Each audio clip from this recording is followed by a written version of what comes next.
ఇంతటి సంకట సమయంలో నీకు ఈ కస్మలం ఎక్కడి నుండి దాపురించింది? కస్మలం అంటే మురికి, మాలిన్యం. ఎక్కడి నుండి దాపురించింది అని అడుగుతున్నాడు. ఇంతటి సంకట సమయంలో అని అంటున్నాడు. అది ఎట్లాంటిదట ఆ మురికి? అనార్యజుష్టం, అస్వర్గ్యం, అకీర్తికరం.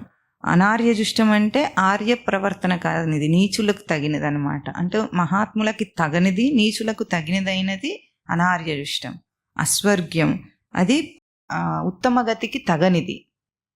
అకీర్తికరం అంటే అపకీర్తినిచ్చేది. అటువంటి ఈ ప్రవర్తన నీకెక్కడి నుండి దాపురించింది అర్జున అనేది మొదటి మాట.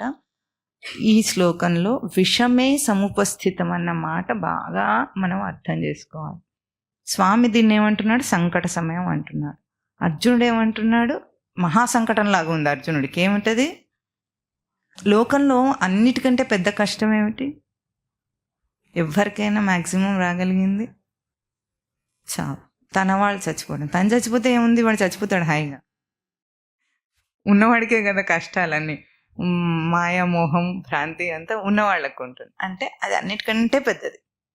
కుటుంబంలో ఎవడో ఒక్కడు చచ్చిపోతేనే కష్టం అంటున్నాం మనం. ఇప్పుడు అక్కడ ఏమిటి పరిస్థితి అర్జునుడిది? ఉన్న వాళ్ళందరూ చచ్చిపోతారు, మొత్తం అందరూ.